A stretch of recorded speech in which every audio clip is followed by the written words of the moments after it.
ጎይታ يوصنع كوحنا معقوبي بكيزي معبر زمتن تمتنا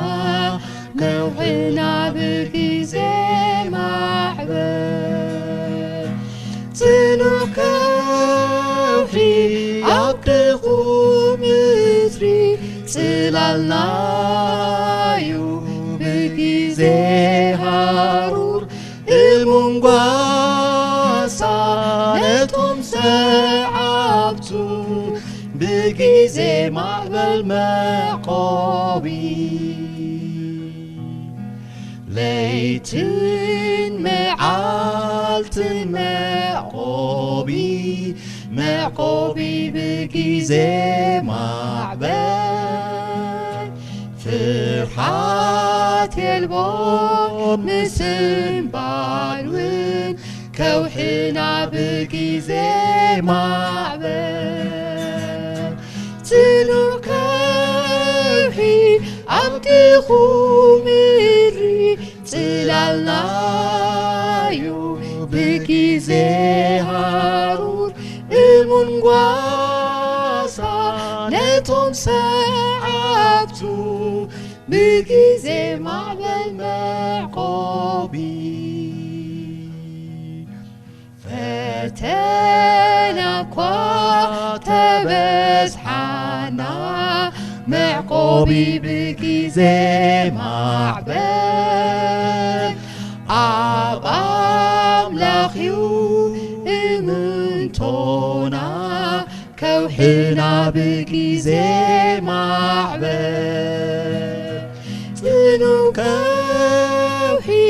عبدي خمدري تلالنا يو بكيزي هارور المنقاسة نتهم سعبتو بكيزي معبل معقوبي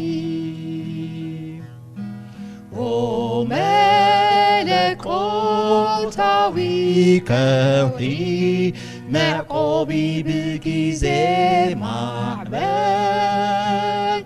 كلو كيزي كربانا كوحينا بكيزي معبل تنو كوحي عبدي خمدري تلالنا يو بكيزي هارور المنقاسة نتهم سعبتو بكيزي معبل مقابي تنو كوحي عبدي خمري تلالنا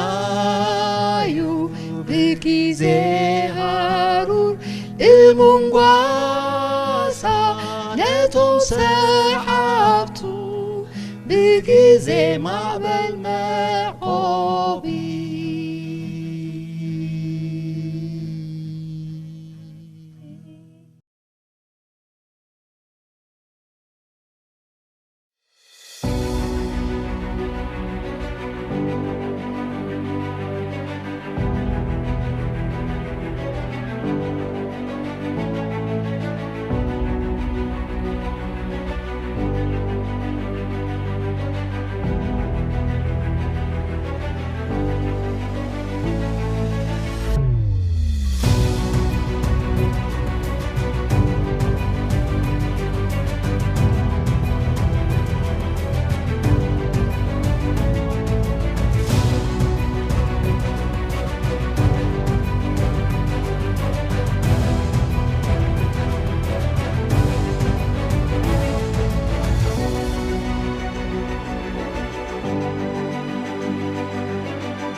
ክቡራንን ተኸታተልቲ መደብ ቋንቋ ትግርኛ ሆፕ ቻናል نازناي لما عنتي مبل سالساي منقصي تمرتي كلمة مرأينا ጸሎት ክንገብርና እሞ ሓቢርና ንጸልይ ኣብ ሰማያት ዘለኻ ቅዱስን ዘለዓለማዊን ዝኾንካ ሕያው ጎይታ እግዚአብሔር እነሆ ሰናይ ፍቃድካ ኮይኑ ደጊምና ኣብ ቅድሜኻ ክንቀርብ እነሆ ድማ ቃልካ ክንምገብ ቀሪብና ኣለና እሞ ብመንፈስካ ክትራኸበናን ክትዛረበናን አቦ በመንፈስካ ክትከብርን ንዓኻን ልምነካ ነፍስ ወከፍ ቃላትካ ክንርኢ እንከለና ኩሉ ኣብ ልቦና ዝሰፍርን ንልባትና ዝዛረብን ክኸውን ድማ ንዓኻ ነማሕፅነካ ኣለና ስለቲ ፈቃርን መድሕን ኩሉ ዝኾነ ሽምካን ኣሜን እምበኣር ናይ ሎማዓንቲ ትምህርትና ኣብቲ ናይ መጀመርያ ዝረኣናዮ ባቢሎን ኢልና ነርና ድሕሪ ባቢሎን ድማ ሜዶን ፋርስን መፅኦም ነይሮም ድሕሪ ሜዶን ፋርስን ድማ ቀፂሉ ዝመፀ መንግስቲ ናቱ ኢና ክንርኢ እዚ መንግስቲ እዚ ብነብሪ ተመሲሉ ዘሎ ክኸውን ከሎ ምዕራፍ 7 በቲ ዳንኤል ዝረአዮ ራእይ ንጉስ ናቡከደነፆር ብዝሓለሞ ሕልም ድማ ብኣስራዚ ተመሲሉ ዘሎ መንግስቲ እዩ እና እዚ መንግስቲ እዚ ነቲ መንግስቲ ሜዶን ፋርስን ስዒሩ ወይ ድማ ደምሲሱ ዝመፀ እዩ ከምቲ ክንሪኦ ዝፀናሕና መንግስቲ ባቢሎን ነይሩ ንመንግስቲ ባቢሎን ብኹናት ብሓይሊ ብደም ምፍሳስ መንግስቲ ሜዶን ፋርስን እቲ ካልኣይ መንግስቲ ተባሂሉ ተገሊጹ ዘሎ ስዒርዎ መፅዩ ንመንግስቲ ሜዶን ፋርስን ድማ ሕዚ እውን ብኩናት ብደም ምፍሳስ ብምቅትታል እንደገና ተሳልሳይ መንግስቲ ንሜዶን ፋርስን ብምስዓር ካልእ መንግስቲ የጣይሽ ከም ዘሎ ኢና ንርኢ ዘለና እቲ መንግስቲ ግን ከምቲ ቅድም ኢለ ዝበልክዎ ኣብ ንጉስ ናቡከደነፆር ዝረአየ ሕልሚ ብኣስራዚ ተገሊጹ ዝነበረ ክኸውን ከሎ ብራእይ ዝረአዮ ኣብ ናይ ዳንኤል ድማ ክንርኢ እንከለና ብነብሪ ተገሊጹ ንረኽቦ ብነብሪ ይኹን ዳ እምበር እቲ ነብሪ እንታይ ዓይነት ነብሪ ከም ዝኾነ ፍልይ ዝበለ ምዃኑ ክንሪኦ ኢና እና ሳልሳይ ኣራዊት መንግስቲ ነብሪ ኮይኑ ክንረኽቦ ከለና እዚ ሳልሳይ ኣራዊት መንግስቲ ነብሪ መን እዩ ንዝብል ነገር ኣብ ዝርዝር እናኣተና ክንከይድ ከለና እንረኽቦ እዩ ዝኸውን ነብሪ ብሃንደበታዊን ብዘይተፀበኻዮን መጥቃዕቲ ብምፍፃም ዝፍለጥ እንስሳ እዩ ኣብዚ ናይ ናሽናል ጂኦግራፊክ ፊልም ዝፍኖ ናይ እንስሳት ወይ ኣብዚ ናይ ኣኒማልስ ፕላኔት ክንርኢ እንከለና ናይ ነብሪ ፍልይ ዝበለ መጥቃዕቲ ክፍፅም ከሎ ኢና ንዕዘብ ሓደ ሃንደበታዊ እዩ ካልኣይ ድማ ቶም ተሃደንቲ ወይ ግዳያት ከይተፀበይዎ እዩ እቲ መጥቃዕቱ ዝፍፅም እቶም ካልኦት እውን እናቶም ዝኾነ ባህርያት እንተሃለዎም ዳንኤል ብራእይ ዝረአዮ ነብሪ ግና ኣብ ርእሲ ዘለዎ ባህርያዊ ቅልጥፍናኡ ሃንደበታዊ መጥቃዕቱን መንፈር ዑፍን 4 ርእስን ተወሲኹሉ ፍሉይ ዛንታ ሒዙ ከም ዝመፀ ይነግረና ኣብ ናይ ንጉስ ናቡከደነፆር ዝሓለሞ ሕልሚ ኣስራዚ ብዝብል ጥራይ ዝገልጾ እምበር እዚ ኣስራዚ እዚ ክንደይ መንግስትታት ዝሓዘ እዩ ወይ ድማ ነቲ ዘለዎ ናህሪ ክገልጽ ዝኽእል መግለጺ መዐቀኒ ነገር ኣይነበሮን ኣብዚ ግን ንዕዘቦ ዘለና ዳንኤል ኣብቲ ዝረአዮ ራእይ ስፍሕ ኢሉ ብዝያዳ ተገሊጹ ተወሳኺ ነገር ኣልይዎ ከም ዝመፀ ኢና ንርኢ ዘለና እና ኣብቲ ርእሲ ዝነበሮ ባህርያት ናይ ነብሪ ተወሳኺ ነገራት እውን ንዕዘብ እዞም ተወሰኽቲ ነገራት እንታይ እዮም ሓደ 4 ርእሲ ካልኣይ መንፈር ዑፍ ተን መንፈር ዑፍ እውን ነፍሰን ብቁፅሪ ተገሊፀን ዘለዋ ብቁፅሪ ዝተቐመጣ እየን ናይ ተንበሳ መንፈር ንስሪ ነይሩ ግን ከዓ 2 ብቁፅሪ እየን ነይረን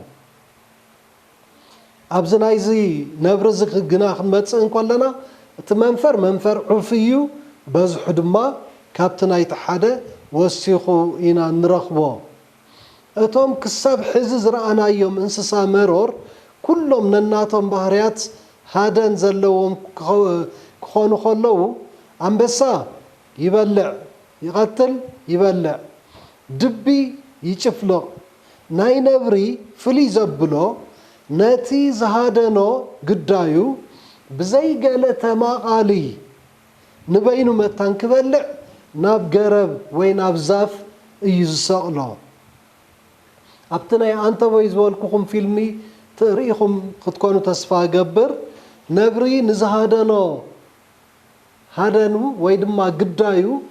ጎቲቱ ናብ ላዕሊ ክሰቕሎ ከሎ ኢኻ እትርኢ ነዚ እውን ብመጠኑ በቲ ክሰቕሎ ብዝከኣሎ እዩ ቀቲሉ ሒዙ ዝድይብ ክንሪኦ ከለና እቲ ናብ ዛፍ መቕታሉ ንበይኑ ንኽበልዕ ኢሉ ጥራይ እውን ዘይኮነስ ኣብኡ ከፅንሖ ከሎ ናይ ለውጥታት ናይቲ ተሃዳናይ ከም ዘሎ ዝርዳኣና ይመስለኒ ኣብ ምዕራፍ 2 ቁፅሪ 39 እዚ መንግስቲ እዚ በስራ እዚ ወይ ብነሓስ ዝተገልፀ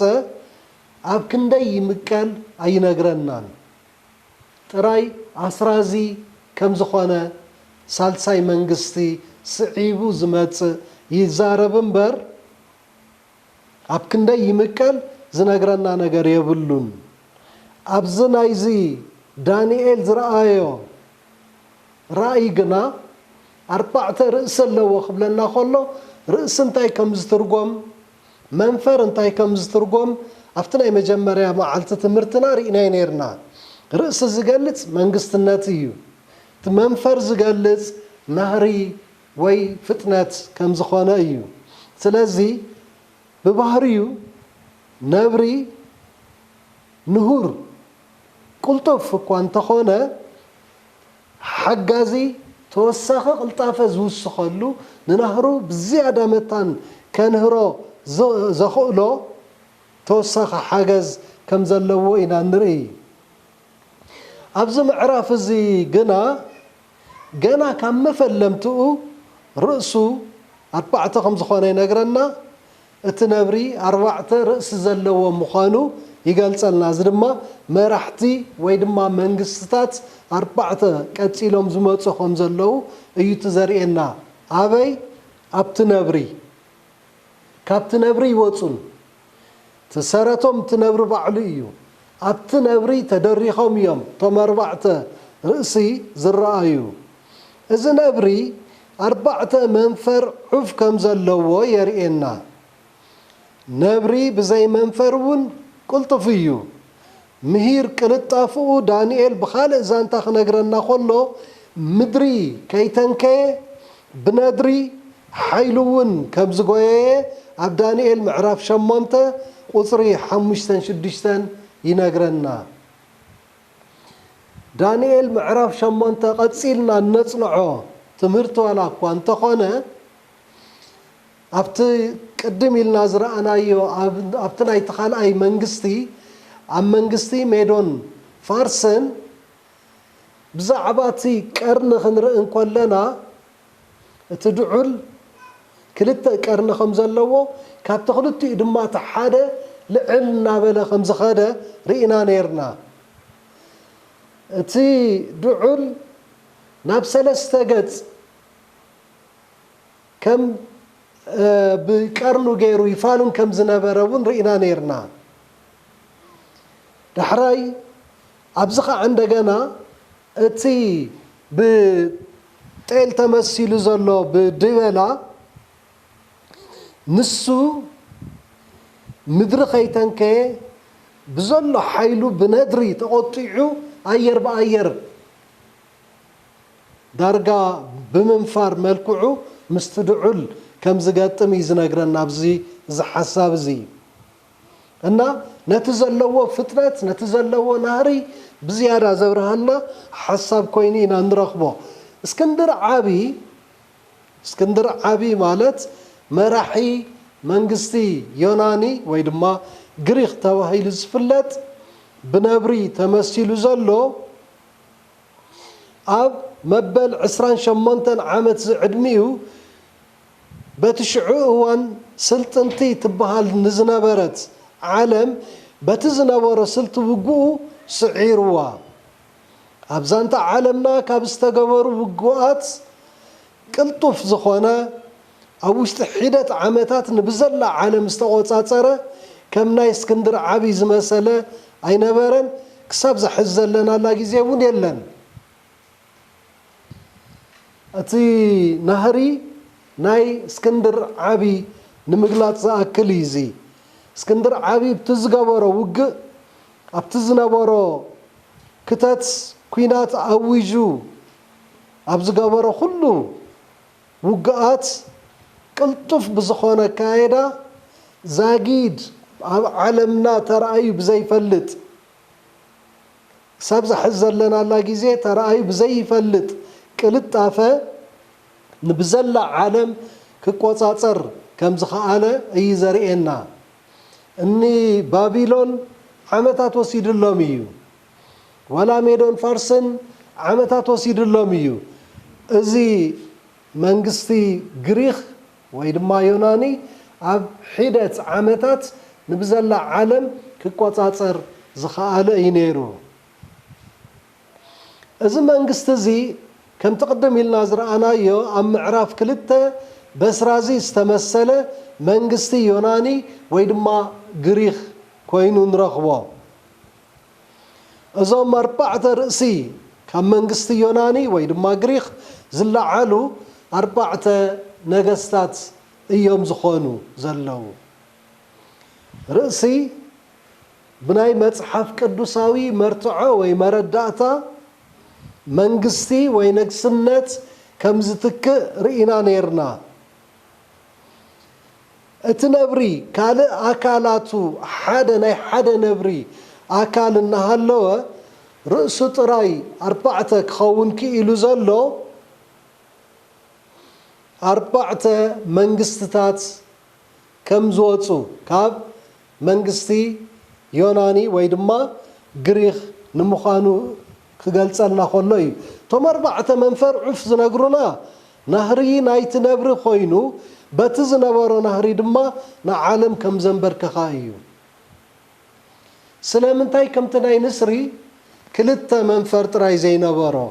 سلامنتاي نايز نبرزي أربعة منفر مخعة منفر عف يزبلنا تزنا آسا كهلو كيلو زلو منغستي يوناني ويغريخ بزنبرو أربعة منفر عف نهرو تقليتو زلو مستي كاسيلو زخيد زي تشفلق قنا بسلت خوينات زخيد ميدون فارسن بمنصصاري ينبر مس منفر نسري زنبرو أنبسا منغست بابيلون نمنصصار قن أينبرن أيكونن دمان ولا أربعة يخون دا أنبرت منفر زي مس منغست بابيلون نمنصصار مس منغست بابيلون نمبوددار أيكونن ويدما بناتو درجة بناتو فتنات يخير نيرو نمبال أيكونن رقص ايو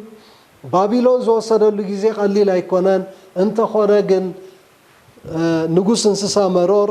نقص عواف بزخوانة تقاليتو نرخبو فلا ما ينقص زمنغستي اسكندر عابي خاون كله جزءاتن زانتان غريخ دحري نويح ንሕንሕን ቃልስን በቶም ዝተመቃቀሉ ጀነራላት ቀፂሉ ንረኽቦ እዚ ማለት ፈላማይ ንጉስ እስክንድር ዓብይ ደድሕሪ እስክንድር ዓብይ ዝመፁ ግና ብቐሊሉ ኣይኮነን ንሳቶም እውን ብንሕንሕን ቃልስን እዩ ብውግእ ብኹናት እዩ ኣነ ይበልፅ ኣለዎ ድሓር ናብ 4 ተመቂሎም 4 መንግስትታት ክኾኑ ድማ ክኢሎም ከም ዘለው ኢና ንርኢ እዚ ንጉስ እዚ ማለት እስክንድር ዓብይ መንግስትታት ክስዕር ንብዘላ ዓለም ክቆፃፀር ክኢሉ ከሎ ንነፍሱ ግና ኣይሰዓረን ስጋው ድሌቱ ትዕቢቱን ዕንደራ ምፍታውን ክቆፃፀር ኣይከኣለን ኣብዚ ክንሪኦ ዝግባአና ነገር ክርስቲያናት ሰዓብቲ እግዚአብሔር ንነፍስና ክንቆፃፀር ከም ዘለና ንነፍስና ክንቆፃፀር ምስ ዘይንኽእል ግና ኣብ ከመይ ዝበለ ሓጢአትን መርገምን ክንወድቕ ከም ንኽእል ምውዳቕ ጥራይ ዘይኮነስ ንነፍስና እውን ንባዕልና እውን ከመይ ከጥፋአና ከም ዝኽእል ትምህርቲ ክኾነና ከም ዝኽእል ተስፋ ገብር ደቂ ኣምላኽ ካብ ተባሃልና ሰዓብቲ እግዚአብሔር እዮም ተባሂሉ ዝንገረልና ካብ ኮና ከም ሰዓብቲ እግዚአብሔር ከም ደቂ እግዚአብሔር ክንኮኖ ዝግባአና ነገር እንተሎ ንነፍስና ምቁፅፃር እዩ ንነፍስና ክንቆፃፀር ዘለና ሓደ ስጋው ድሌትና ክንገትእ ኣለና ስጋና ብዙሕ ነገር እዩ ዝደሊ ኣብዚ ናይ ዳንኤል ህይወትን ናይ እስክንድር ዓብይ ህይወትን ኣነፃፂርና ክንርኢ ንኽእል ኢና ዳንኤል ኣናንያ ኣዛርያ ሚሻኤል ተማሪኾም ማዕረቶም ምስኦም ዝመፁ ኣይሁዳውያን ኣብቲ ናይ ናቡከደነፆር ናይ ባቢሎን መግዛእቲ ምስ ኣተው ተመሪፆም ድማ ኣብቲ መንግስቲ ብቐረባ ኮይኖም ክሰርሑ ዝኽእሉ መታን ክኾኑ ብመልክዖም ብቁመናኦም ብስነ ፍልጠቶም ብኩለንተናኦም ብልጫ ዘለዎም ኮይኖም ተረኺቦም ምስ ኣተው መታን ከይሓምኩ ማኣዲ ንጉስ ካብኡ ንኽቆርሱ መደብ ወሪድሎም ነይሩ ናይኒ ዳንኤል ምርጫ ግን ንስጋ ዘብህግ መግቢ ንስጋ ከርው ዝኽእል መስተ ወላ እኳ እንተሃለወ ካብ ናይ ንጉስ ማኣዲ በሊዕና እንካብ ንረክስ እሞ ነቲ ኣምላኽ ሰማይ ክነኽብር እናተገባአና ንዕኡ يحزننا لنفسنا كابنا حسر لنفسنا مقطع يحشنا نسقانا مقطع يحشنا ازي ترفنا إلهم أتوم كان أوت مسوهم زماتو أيهوداويان إسرائيلاويان أتوم كان أوتون كافتن أيتم عد نجوس يقعدسون يبالعون كوانتا نبرو نسوم من دا يبزحون نحنا بقطرنا وحداتنا سلامن تايبة نسوم زولو وزين عبلل قويتا كون زخري إلنا خاليو أيوالون قنكعا صنع زخوانا وسانا خو السنوخ إيلام ازي اسكندر عابي نعالم زتقوى صار نبزل عالم نعالم زسعر سب نفسه جن كسعر سلا زي كآلة نفسه قوصاصر نفتاو قوصاصر ابزي خلالو بركي بصيحو نريا ازب مغبارو دما انتي كم زغاطمو كنرينا از تراي ايكونن بز مخنيات زي هيركولسن باكس نزبهالو املاخ وين تج امليخو كم أملاخ غيرو أملاخ نزيكونا أملاخ كملخ جميرو كاب جنرالاتو حدا مسموته نخملخ دما غيرو إذا نجارزي أب هاجرنا ون استلم دايو كماي حدا قدوس دو حدا انتايدو خون قالدو ميتو سلازي نعوه بشمو بيتا كريستيان يسرحالو تابوت يسرحالو سبات نعوه يساقدلو نعوه دما يملقوه كسقادلو كملخ كخبر زقبوغن نخلو زفاتره اتي هياو زخونه እግዚአብሔር አምላኽ ይነሩ ሰባት ግን ቆመ ይኮንን ዝገብሩ ሰይጣን እንተበትን ተበዚ ካብ አምላኽ መታን ክንፍለ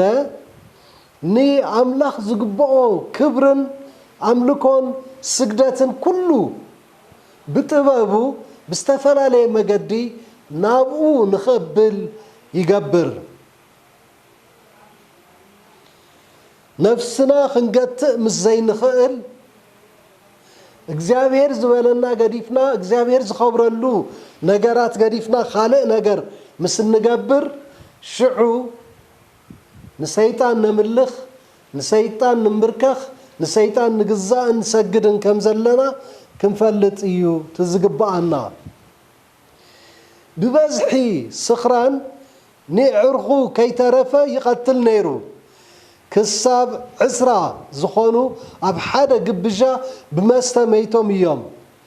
كابزون أيتم هارن حدا عبي قبجة غيرو أبت قبجة دما يعرخو نيرم كافتم يعرختو زدالي قاتلو كافتم زترفو دما عسرة خباتاتهم انبزا بزي ما تنزستيو بتنزستيو مستمخنات كموتو خلو رئي نيرو زون انت خونا كاباتاتهم اي تمهارن نحنا وين كمتي مصحف قدوس زبلو ممهارين اي يغبركا ممهارن اي يسنكا يمو اب كبابينا اب زريانا زغبر زلو نغرات كابني املاخ نسبز فرحو كابنا املاخ نسبز خبرو كابنا أملاخ سب انتاي كون يبلني بزبل زقورو سبات أي سانون أزي كخون كولغن نحنا تمرتي كنوصدو زقبعنا نجر أبزريانا زلو بزي قدس أملاخنا انتاي يدلي نسو انتاي يفتو نسو خب منتاي يخبر كنفلي اي تزقبعنا زدلينا النجار كابز حالفون اسكندر عبي ناي حنتي عمتسنيا سويت مخر تقبلون ملء كتما اقاصيلو ايو السبزي كاب ناي سب ترا وصيو سب خغورو زي يغبو نغارات وني خغبر جميرو سلامنتاي لنفسو خقصاصر ابزي يخللو بركي سلازبصحه إن عبتحتي أجري أملاخ مستخون لنفس خاتك وصاصر أنتاي كم تجبر تفلت أنتاي كم تزارب تفلت عكايد خاون تتصبع كاب أملاخ مستفلجن تزاربو يتفلت تجورو يتفلت موسى متاو خاون عبتحت قوتصر سيطان كوينو نحرشعو نتفاتك يخاون زانتا كم زنقرنا جزائي يوناني زنبرا اسكندر عبي أما بل سلاسان كلتن عدميو حقنا ابن سنتو فتاوي مستسل زنبرا هيركولس بزبها المستي اتحادة شدشتا لترو زحز كلتا مساتي بو حاميمو دحري عسرت حدا معالتي أب 313 قدمي لدة كريستوس ميتو السبزي 28 عمت عدمي نبزل عالم تقوصاصيروا እዚ ዝገበረ ሰብ ኣብ መበል 32 ዝዕድሚ እዩ መይቱ መስተ ዝቐትል ምዃኑ መስተ ዘጋግም ምዃኑ መስተ ቁኑዕ ሰብ ከም ዘይገብር ኩሉ እናርአየ እናተምሃረ መፂኡ ኣብ ክንዲ ትምህርቲ ወሲዱ ተመክሮ ወሲዱ ኣብ ምንታይ ድየ ዘለኹ ኢሉ ጠጠው ኢሉ ሓሲቡ ዘስተኻኽል በቲ ዝነበሮ ብዝያዳ ስለ ዝቐፀለ 12 ሊትሮ መስተ ብምስታይ ክፃወሮ ዘይኽእል ሕማም ስለ ዝሓመመ ድሕሪ ምሕማሙ 11 መዓልቲ ፀኒሑ ክመውት ክኢሉ ኣሎ ድሕሪ ሞቱ ዝመፀ እምበኣር 4 ርእሲ ዝብለና ዘሎ ከምቲ ቀዲሙ ዝተነገረ ትንቢት 4 ርእስቲ ነብሪ ድሕሪ ሞት እስክንድር ዓቢ ቶም 4 ጀነራላቱ ዝገበርዎ ምምቕቓል እዩ ነይሩ እዞም 4 ጀነራላት እዚኦም 4 መንግስቲ ክኾኑ ከለዉ ብሰላም ኣይኮነን እዩ ነይሩ ብመሰረቱ ኣብዚ ምድሪ እዚ ብሰላም ዝኸውን ስግግር መንግስቲ ኣሎ ንምባሉ ከቢድ እዩ ኣብዚ እውን ንሪኦ ዘለና ንሱ እዩ እቲ ሓደ ካሰንደር ዝበሃል ክኸውን ከሎ እቲ ጀነራል እቲ ካልኣይ ሊሲማክስ እቲ ሳልሳይ ቶሎሚ እቲ ራብዓይ ድማ ሲሉክስ ዝበሃሉ 4 ጀነራላት እዚኦም ነቲ እስክንድር ዓቢ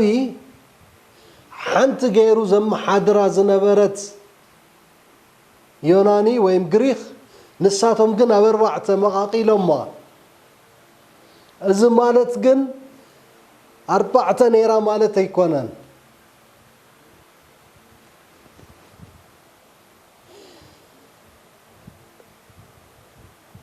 ካሳንደር ምዕራባዊ ክፋል እቲ ግዝኣት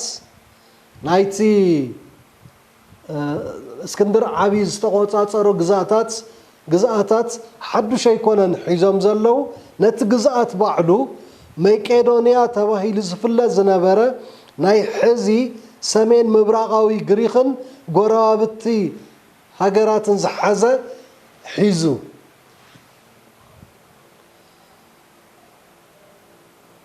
ሊሲማክስ ድማ ሰሜናዊ ክፋል እቲ ግዝኣት ንእሽቶ ኤዥያ ርሑቕ ምዕራብ ኤዥያ ደቡብ ምብራቕ ኣውሮፓ ናይ ሕዚ ቡልጋርያ ቱርክን ዝተረፈ ናይ ግሪክ ክልልን ዝሓዘ መቂሉ ወሲዱ እቲ ሳልሳይ ድማ ቶሎሚ ደቡባዊ ክፋል ግዝኣት ምስሪ ወይ ድማ ግብፂ ምስ ፍልስጤምን ሓዊሱ ክልቲአን ሒዙ እቲ ራብዓይ ሲሉክስ ምብራቃዊ ክፋል ግዝኣት ሶርያን ባቢሎንን ጠቕሊሉ ሒዙ ልክዕ በዚ ኣብ 4 መቂሎም 4 መንግስትታት ክኾኑ ከለዉ ኢና ንርኢ እዞም ሰብ እዚኦም ኣብ 4 ተመቂሎም ኣለዉ እሞ ከመይ እዮም ዘመሓድርዋ ነይሮም ዮናኒ ክነስተውዕሎ ዘድልየና በዞም 4 ጀነራላት ኣብ 4 ተመቂሉ ይመሓደር እንተነበረ እውን እቲ ግዝኣት ግና ሓደ ግዝኣት ዮናኒ እዩ ነይሩ ኮይኑ እውን ፀላኢ ክለዓሎም ከሎ ሓደ ግንባር ኮይኖም ብሓንሳብ ይምክቱ እዮም ነይሮም ከምቲ እቲ መፅሓፍ ቅዱስ ዝነግረና ኣስራዚ ኢሉ ተመቃቀለ ኣይኮነን ሓደ ኣስራዚ እዩ ዘርእየና ኣብ ትንቢት ዳንኤል ምዕራፍ 2 ኣብ ትንቢት ምዕራፍ 7 ክንመፅእ ከለና ሓደ ነብሪ እዩ ዘርእየና ካልእ ኣካል ናይቲ ነብሪ ኩሉ ሓደ እዩ ሓደ መንግስቲ ግን ከዓ 4 ርእሲ 4 ርእሲ ይኾኑ ደኣ እምበር ነናቶም ግዝኣት ነናቶም ምምሕዳር ሒዞም እዮም ዘመሓድሩ ነይሮም ድሓር እዚ ብምግባር ድማ ፀላኢ ክመጾም ከሎ ሓደ ግንባር እናፈጠሩ ነቲ ዝመጾም ፀላኢ ይምክቱ ነይሮም ማለት ግን ብውግእ ንሓድሕዶኦም ኣይደላለዩ ነይሮም ማለት ግን ኣይኮነን ንሓድሕዶኦም ግን ይዋግኡ ነይሮም ፀላኢ ክመጾም ከሎ ጥራይ ይሓብሩ ፀላኢ ብዘየሎ ድማ ደፊእኻ ንዶ እንታይ ደኾን ጌርካ እናበልካ ንሓድሕዶኦም ድማ ይዋግኡ ነይሮም እዮም መንግስቲ ዮናኒ ካብ 331 ክሳብ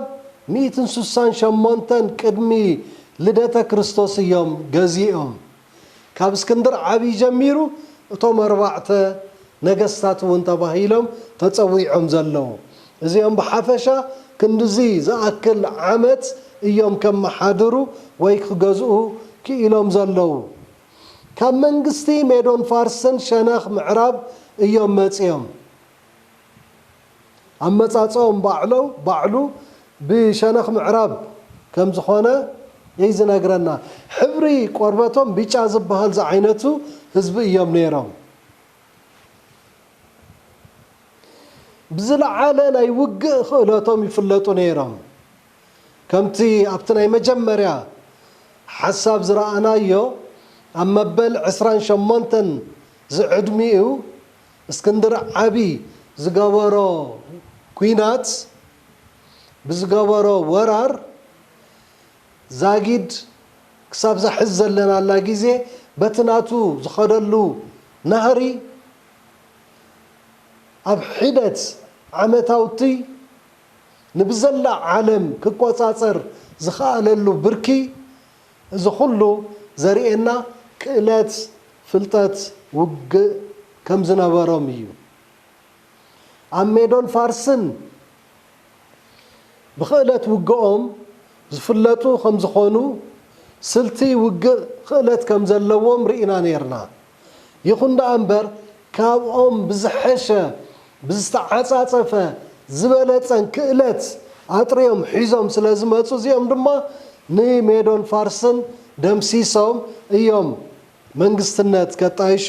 ክኢሎም ዝነበሩ እዞም ግሪኻውያን ብፍልጠቶምን ብፍልስፍናኦም ወይ ብምርምሮም ይፍለጡ ነይሮም ኣብ ቀዳማይ ቆሮንቶስ ምዕራፍ 1 ካብ 20 ክሳብ 25 ኣብ ሮሜ ምዕራፍ 1 ቁፅሪ 14 ምስነንብብ እዚ ሓሳብ እዚ ንረክብ ኢና በዚ ሕዚ ሰዓት እዚ ኣብ ፈቆዶ ፅርግያ ክንከይድ ከለና ዝሽየጥ መፅሓፍቲ ክንርኢ ከለና ካብቶም ዝሽየጡ መፅሓፍትታት ናይ ፍልስፍና መፅሓፍቲ ንረክብ ኢና እምብዛ ተፈላሰፍቲ እዮም ነይሮም ብፍልስፍናኦም ብምርምሮም ዝፍለጡ ኮይኖም ካብ ዝገርመኩም ነገር ጳውሎስ ናብ ዓዶም ከይዱ አርዮስፋጎስ ኣብ ዝበሃል መምለኺ ስፍራኦም ይዘውር ኣብ ዝነበረሉ ጊዜ ንመንደኾን ዝበሃል ኣምላኽ ንመንደኾን እናበሉ ተዳራሽ ኩሉ መሊኦም ሞ ምናልባሽ ከም ሰብ ክንፅሕፍ ከለና ተጋጊና ከይንህሉ ወይ ዝረሳዕናዮ ኣምላኽ ከይህሉሲ ንዘይፍለጥ ኣምላኽ ኢሎም እውን ንዘይፈልጥዎ ኣምላኽ መሰውኢ ስፍራ ኣዳልዮም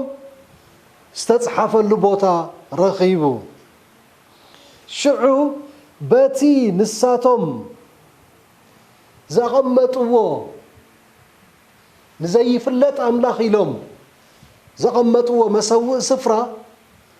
በሉ እምበኣር ብዙሕ ምምላኽ ከም ተብዝሑ ይርአኩም ኣለኹም ሞ ብዛዕባ እዚ ዘይትፈልጥዎ ኣምላኽ ኣነ ክነግረኩም ሎማዓንቲ ኢሉ ነቲ ዘይፍለጥ ኣምላኽ ንዓታቶም ዘይፍለጥ ዝነበረ ግን እቲ ዝፍለጥ ኣምላኽ ብኣታቶም ተረሲዑ ዝነበረ እቲ ህያው ዝኾነ እግዚኣብሔር መን ምዃኑ ከም ዝመስከረሎም ኣብ ግብረ ሐዋርያት ምዕራፍ ከይድና ክነንብብ ከለና ንረኽቦ ኢና እና ኣብቲ ግብረ ሐዋርያት ተጻሒፉ ዘሎ ዛንታ ናይዚኦም እውን እዩ እቶም ፍልስፍና ዘብዝሑ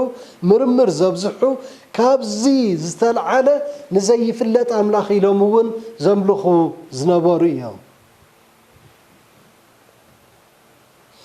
ዝተፈላለዩ መጽሓፍቲ ፍልስፍና ብጥበብ ዓለምን ተተርጉሞም ኣብ መደብር መጽሓፍቲ ይርከቡ እዮም ምናልባሽ ኣብ ገዛውትና እውን ክህሉ ይኽእል ይኸውን ናታቶም ናይ ፍልስፍና መጽሓፍቲ እዚ ናይ ፍልስፍና መጽሓፍቲ ገገሊኡ ካብ ኣምላኽ እምብዛ ንኽትርሕቕ ዝገብር ንሰይጣን ከተኽብር ዘኽእለካ ዝዓይነቱ እውን እዩ ኣብ ባቢሎን እቲ ንጉስ ናቡከደነፆር ን3 ዓመት ናብ ትምህርቲ ከእትዎም ከሎ ነቶም ምሩኻት ጥበብን ፍልጠትን ንኽውስኹ ክእለት ንኸጥርዩ ትምህርቲ ከለዳውያን ንኽህልዎም ጥንቆላ ንኽፈልጡ ወይ ጠንቆልቲ ክኾኑ ክኽእሉ እዚ ኸይተረፈ እዩ ምስጢር ሃይማኖት ዝበሃል ነገር ንኽመሃሩ ብቁፅሪ ጥንቆላ ከመይ ከም ዝወሃብ እዚ ንኽፈልጡ ድሓር ኣብቲ መንግስቱ ተርጎምቲ ጠቢባን መሃርቲ ኮይኖም ንኽምህሩ ዝሰልጠኑ እዮም ነይሮም እዚ ነገር እዚ ብውረድ ተዋረድ ተታሒዙ ተዋሪሱ ኣብዚ ብርክዝ እውን በፂሑ ንረኽቦ እና ኣብ ትምህርቲ ፍልስፍና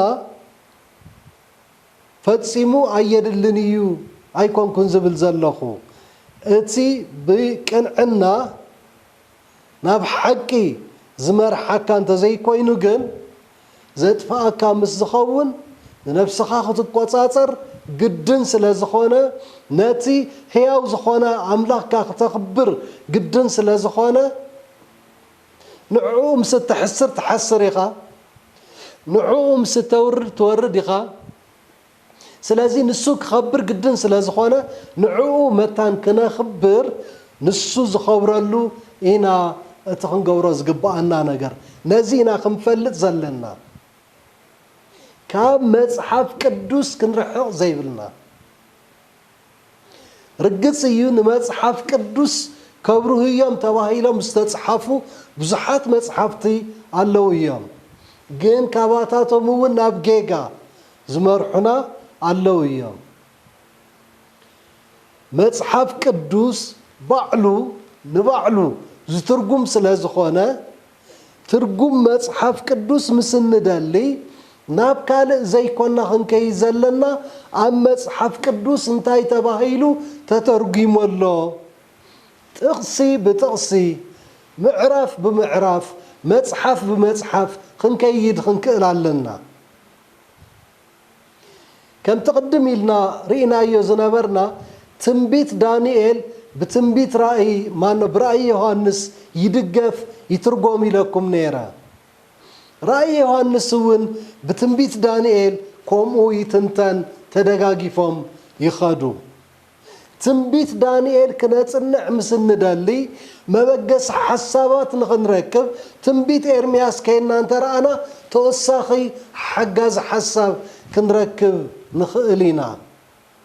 سلازي توانا قم نجر زدلينا نجر انتلو أبزريانا انتاي مصحف تلو تصحيفهم زي كنا مصحف قدوس انتاي يبل كخون خلالو مصحف قدوس كوا بعلو نبعلو أبز حزن زلنا يجيزي سبات برخص منفس تدريخهم سيطان بزطعمو سيطان بزدال يمجدي الناتا ترجمة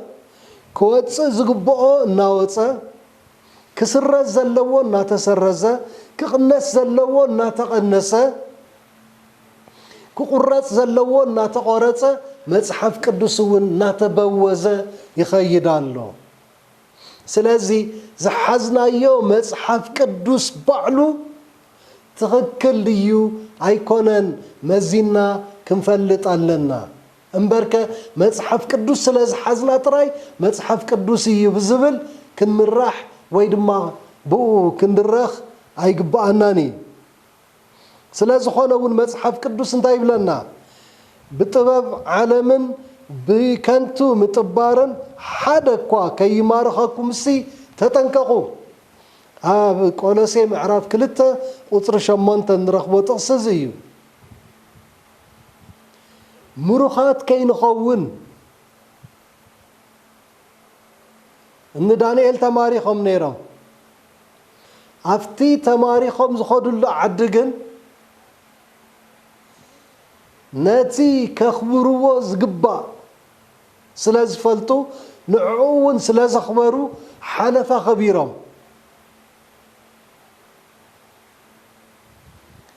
ዳንኤል ተረሲዑ ዝነበረ እዩ ኣብ ጊዜ ንጉስ ዳርዮስ እንደገና ክለዓል ክኢሉ ዘሎ ስለዚ ንሕና እውን ኣብዚ ሕዚ ክንርድኦን ክንፈልጦን ዝግባአና ነገር እንተሎ ክንማርኽ ወይ ክንጥበር የብልናን ካብ ጠባሪ ትምህርቲ ማሪኹ ከወስደና ካብ ዝኽእል ትምህርቲ ክንጥንቀቕ ኣለና ሰብ ክማርኽ ዝኽእል ግድን ቃል ብቃል መጽሐፍ ቅዱስ ከምዚ ይብል ብዝብል ጥራይ ዘይክኸውን ይኽእል ግን ከዓ ሎሚ ቅርሺ ክንህበኩም ከም ዝኾኑ ዝብሉ መፅኦም ኣለዉ ፈተውቲ ነፍስና ምስ እንኸውን ብቅርሺ ክንሽወድ ክንታልል ክንጥበር ንኽእል ኢና ፈተውቲ ኣምላኽና እንተደኣ ኮይንና ንሱ ዝያዳ ስለ ዘኽብረና ዝያዳ ስለ ዝባርኸና ነቲ ዓለም ትህበና ዘላ ጠባሪ ነገር ኣይንጥበርን ጎይታና ኢየሱስ ክርስቶስ እቲ ናይ መጀመርያ ፈተንኡ ኣብ ተፈተነሉ ጊዜ እቲ ሓደ ፈተና ብኸብዱ እዩ ነይሩ እቲ ሓደ ፈተና ውቅብቲ ብዝኾነት ውቅብቲ ከተማ ብምርኣይ መንግስትነት ንኽወሃቦ እዩ ነይሩ እቲ ካልእ ንዓ ወዲካ ስገደለ እዩ ነይሩ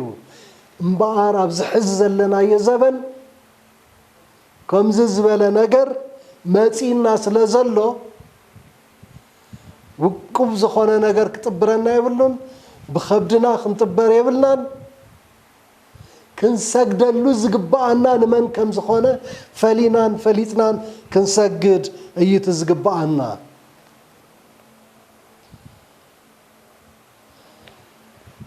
እምበኣር ክቡራትን ክቡራንን ተኸታተልቲ መደብ ቋንቋ ትግርኛ ሆፕ ቻናል ናይ ሳልሳይ መንግስቲ ትምህርትና በዚ ወዲእና ኣለና መታን ፕሮግራምና ክንዛዝም ክንጽሊና ቅድሚ ጸሎት ግን ከተሓሳስበኩም ዝፈትዎ ነገር እንተልዩኒ ሕቶ ክህልወኩም ይኽእል እዩ እዚ ኸመይ ማለት እዩ እንታይ ማለት እዩ ዝብል ስለዚ ሕቶ ንምሕታት ዝያዳ መታን ክበርሃልኩም ንድሕሪት ኣይትባሉ ስቕ እዩ ከይበርሃልካ ንኽተርፍ ዝገብር እምበር ሓቲትካ ንኽትፈልጥ ምፍታን ብዝያዳ ንኽትፈልጥ ብዝያዳ ንኽበርሃልካ ዝሕግዝ ምዃኑ ክንርስዕ የብልናን እና እግዚአብሔር መታን ከብርሃልኩም ድማ ኩሉ ሻዕ ጸሎት የድሊ መንፈስ አምላኽ ምህራና ምእንቲ ናብ መንፈስ አምላኽ ልባትና ክንከፍተሉ ይግባእ ሽዑ መንፈስ አምላኽ ድማ ይዛረበና ንጸልሞ ፕሮግራምና ንወድእ ዘለዓለማዊ ዝኾንካ ቅዱስን ህያውን ጎይታ እግዚአብሔር እነሆ ሰናይ ፍቃድካ ኮይኑ ቃልካ ክንሰምዕ ናብ ሓቂ ዘብጽሕ መገዲ ክንፈልጥ ስለተኽእለናን ስለትመርሐናን ነመስግነካ ጎይታ ብዝያዳ ናባኻ ክንቀርብ እሞ ካባኻ ጥራይ ክንመሃር ብኣኻ ጥራይ ክንቅደስ ኣኽእለና ኣብ ዝርያና ዝኸበበና ካባኻ ክፈልየና ዝኽእል ሓጢአታውቲ ዘበለ ኩሉ ብሽምካ ተገኒሑ ጎይታ ናባኻ እምብዛ ቀሪብና ምምፃእ መንግስትኻ ነቀላጥፍ ንዓኻ እውን እንፅበ ንኽንከውን ኣበርትዓና ስለቲ ሕያው ዝኾነ ሽምካ ኣሜን።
ሰማይ አርኪ ያሎኒ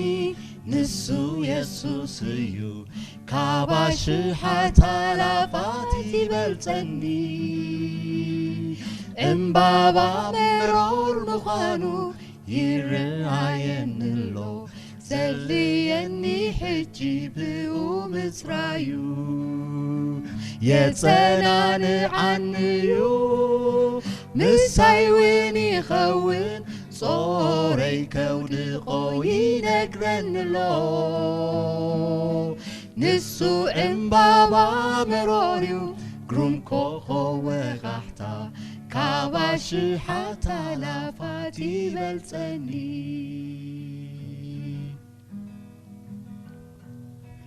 ኢየሱስ ክርስቶስ አርክናዩ ኃጢአት ጓሂ ክተውን ብጸሎት ናቡኽን ከመይ ዘለ ዕድልዩ አየ ሰላም ዝቆለን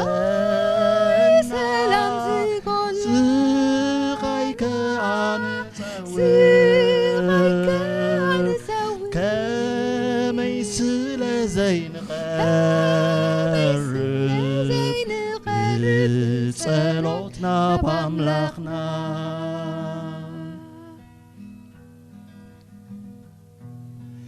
ጭንቅን ፈተናን ዶሎና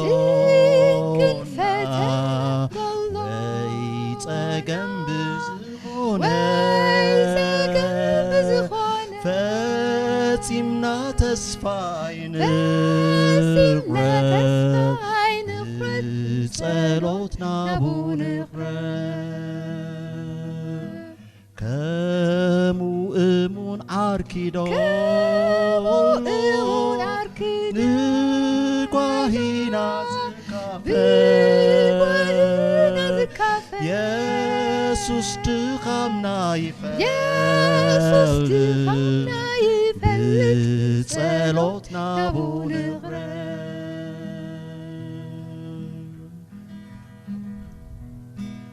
ኣብ ሰማይ ዓርኪ ያሎኒ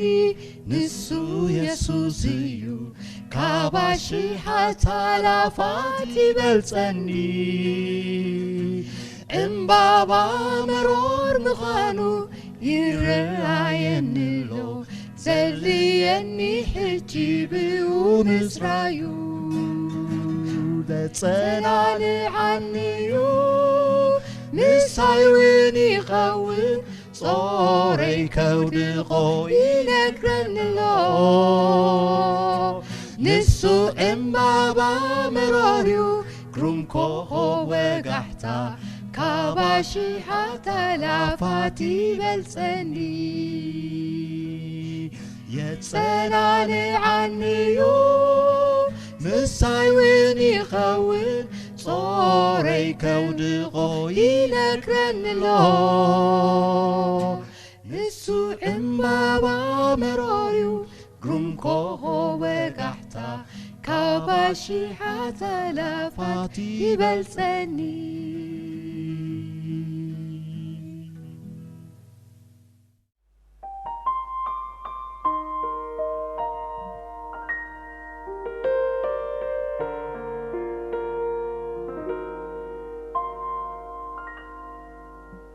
كما يلوخون اللي يسوس كافكراني نعيدوكم حسور فتيو كاقرباني زرقان زيرقان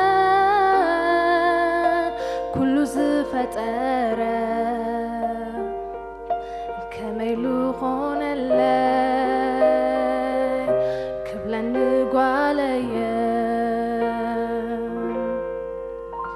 كما يلوخون اللي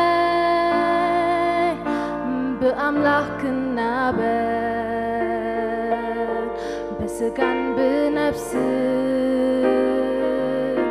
كله إنها كابس لاقي نفسي عوتي زفتو عوتنا نفس ما يزقتو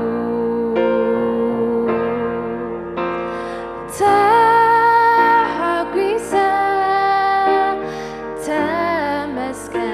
تمسكن أملاخي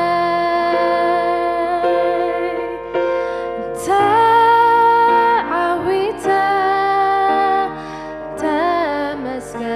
تمسكن أملاخي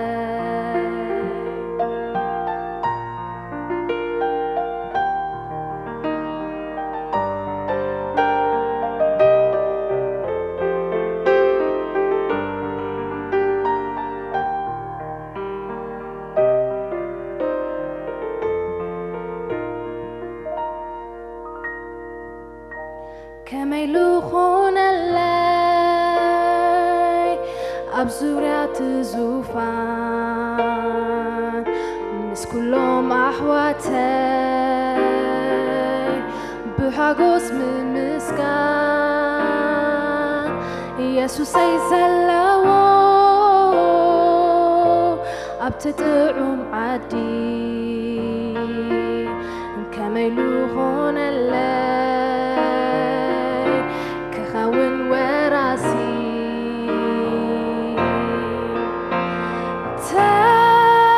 تحقيسة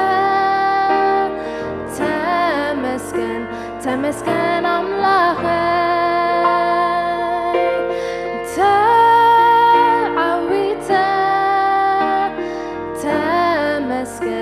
تمسكن أملاخي تحقيسة تمسكن